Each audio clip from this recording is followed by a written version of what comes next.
आजकल ना सनस्क्रीन बहुत ज्यादा ट्रेंड में हो गया है, तो ये मार्केटिंग ट्रेंड है या फिर सच में जरूरी है? मैम, सबको स्किन केयर रूटीन फॉलो करना चाहिए। मैम, एक्चुअली हम कुछ नया यूज भी नहीं करते हैं, बट सडनली फिर भी हमारी स्किन है ना डल होने लग जाती है, खराब होने लग जाती है, तो ऐसा क्यों होता है? एक्चुअली ऑनेस्टली स्पीकिंग कुछ भी सडनली नहीं होता है, वो धीरे धीरे रहा होता है। पर जब वो बहुत ज्यादा हो जाता है ना, तब हमारा ध्यान उस पे जाता है। बजट थोड़ा नॉर्मल होता है, तो मिनिमम 1000 रुपए में क्या स्किन केयर रूटीन फॉलो हो सकता है मंथली मेरा? यस, 1000-1200 रुपए तक में एक स्किन केयर आप अपना बना सकते हो। मैम, एक्चुअली मेरे घर में ना मेरी नीस है, जो कि मैंने देखा तो वो अपनी मम्मा का स्किन केयर प्रोडक्ट्स यूज कर रही थी। वो ठीक है या फिर नहीं करना चाहिए या नहीं? एक्चुअली टीनेजर्स की स्किन और एडल्ट्स की स्किन बिल्कुल अलग होती है। होम रेमेडीज सच में काम करती है या स्किन को खराब करती है?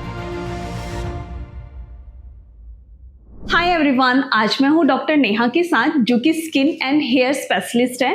तो मेरे कुछ क्वेश्चंस हैं जो कि आज मैं मैम के साथ क्लियर करने चाह रही हूँ। Okay, hello Disha. Hi ma'am. So ma'am, मेरे कुछ क्वेश्चंस हैं। तो फर्स्ट ये है कि कोरियन स्किन प्रोडक्ट्स सच में इंडियन स्किन के लिए वर्क करते हैं या फिर ये सोशल मीडिया ट्रेंड बन चुका है आजकल? कोरियन स्किन केयर डेफिनेटली हमारी इंडियन स्किन पे काम करता है। कोरियन स्किन केयर ज्यादातर हमारी स्किन की हाइड्रेशन को फोकस करता है।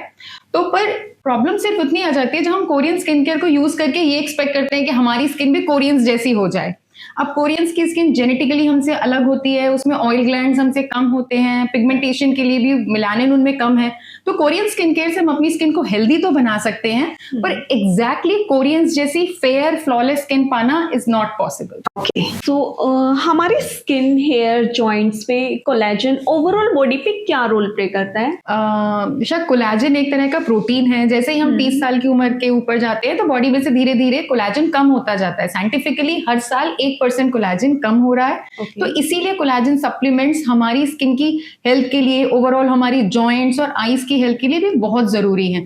पर ज्यादातर हमें जो ध्यान देने वाली बात है वो ये है कि खाली कोलेजन सप्लीमेंट्स पर डिपेंडेंट नहीं होना है, क्योंकि कोलेजन एक प्रोटीन है। तो अगर हमारी बॉडी में, हमारी डाइट में प्रोटीन्स अच्छे से रहेंगे तो कोलेजन अपने आप बनता रहेगा। तो मैम, मेरा नेक्स्ट क्वेश्चन ना सनस्क्रीन से रिलेटेड है। एक्चुअली आजकल ना सनस्क्रीन ना बहुत ज्यादा ट्रेंड में हो गया है, चाहे वेकेशंस पे हो, चाहे गोवा में जा रहे हो हम घूमने के लिए, या फिर हम घर पे हो, लेकिन सनस्क्रीन तो लगाना इतना जरूरी हो गया है, बस पूछिए मत। तो ये मार्केटिंग ट्रेंड है या फिर सच में जरूरी है? अब सच बोलूं तो सनस्क्रीन्स को जो हाइप मिली है ना, वो बिल्कुल सही है। सनस्क्रीन सिर्फ धूप से ही नहीं बचाते हमारी स्किन को, पर धूप से जो हमारी स्किन को डैमेज होता है उससे एजिंग के साइंस बहुत जल्दी आने लगते हैं। तो अगर हम सनस्क्रीन रेगुलरली लगाते हैं तो हम टैनिंग से तो बच ही रहे हैं, साथ साथ हमारी बॉडी की जो एजिंग है वो भी रुक रही है। तो हमारी बॉडी में जो एजिंग के साइन है, पिगमेंटेशन, टेक्सचर, रिंकल्स, लाइंस, ये सब भी सनस्क्रीन अगर रेगुलरली आप लगाओगे तो कम हो जाता है। ओके, तो मैम सबको स्किन केयर रूटीन फॉलो करना चाहिए? जैसे बॉडी को हेल्दी रखने के लिए खाना जरूरी है, मसल्स बनाने के लिए प्रोटीन बहुत जरूरी है, उसी तरह से अगर आपको अपनी स्किन को हेल्दी और ग्लोइंग रखना है तो स्किन केयर जरूरी है। फिर चाहे वो मेल्स हैं, फीमेल्स हैं, टीनेजर्स हैं, अडल्ट्स हैं या ओल्ड एज है, सबको अपनी एज अप्रोप्रिएट, जेंडर अप्रोप्रिएट और लाइफस्टाइल अप्रोप्रिएट स्किन केयर करना ही चाहिए। मैम, एक्चुअली हम कुछ नया यूज भी नहीं करते हैं, बट सडनली फिर भी हमारी स्किन है ना डल होने लग जाती है, खराब होने लग जाती है, तो ऐसा क्यों होता है? एक्चुअली ऑनेस्टली स्पीकिंग कुछ भी सडनली नहीं होता है, वो धीरे धीरे रहा होता है। पर जब वो बहुत ज्यादा हो जाता है ना, तब हमारा ध्यान उस पे जाता है। अब कोई जरूरी नहीं है कि कोई स्किन केयर यूज करने से ही स्किन खराब हो। कई बार हमारी लाइफस्टाइल खराब होती है, हमारी डाइट, अगर इतना शुगर खाओगे, जंक खाओगे तो धीरे धीरे स्किन खराब होने लगती है। और धूप में बहुत ज्यादा घूमते हो, स्ट्रेस बहुत ज्यादा है, तो धीरे धीरे स्किन खराब होने लगती है। पर हमारा ध्यान सिर्फ तब जाता है जब वो इतनी खराब हो जाती है कि लोग हमें टोकने लगते हैं। तो मैम, एक्चुअली ना स्किन केयर आजकल है ना बहुत ज्यादा एक्सपेंसिव पड़ता है, ठीक है? तो मेरा एक क्वेश्चन ये है कि मेरे पास बजट थोड़ा नॉर्मल होता है, तो मिनिमम 1000 रुपए में क्या स्किन केयर रूटीन फॉलो हो सकता है मंथली मेरा? अगर एक बेसिक स्किन केयर रूटीन करना है, जैसे क्लेंजर, मॉइस्चराइजर, सनस्क्रीन या फिर सिंपल कोई एक्ने का ट्रीटमेंट, तो यस, 1000-1200 रुपए तक में एक स्किन केयर आप अपना बना सकते हो। हर चीज के लिए बहुत ज्यादा एक्सपेंसिव प्रोडक्ट्स यूज करने की जरूरत नहीं है। जहां एक्सपेंसिव प्रोडक्ट्स यूज करने हैं वो मोस्टली आपको, जैसे विटामिन सी हो गया या रेटिनॉल, ये थोड़े से एक्सपेंसिव इसलिए इसलिए पड़ते हैं क्योंकि इनमें क्वालिटी और इफेक्टिवनेस का फर्क रहता है। पर बेसिक स्किन केयर जैसे क्लेंजर, मॉइस्चराइजर, सनस्क्रीन, ये बेसिक स्किन केयर आप अराउंड 1000 रुपीज में अच्छे से फॉर्मुलेट कर सकते हो। ओके, तो ये मेरा कंप्लीट मंथ का रूटीन बन बिल्कुल सकता है, बिल्कुल, जिसमें हो सकता है कि 1000 एक रुपए महीने से ज्यादा भी चल जाएंगे आपके ये तीनों चीजें। ओके, तो मैम एक्चुअली है ना, होम रेमेडीज का भी बहुत ट्रेंड चल रहा है, ठीक है, तो मैं भी उनमें से एक ही हूँ। हाँ, ये DIYs आर वेरी कॉमन।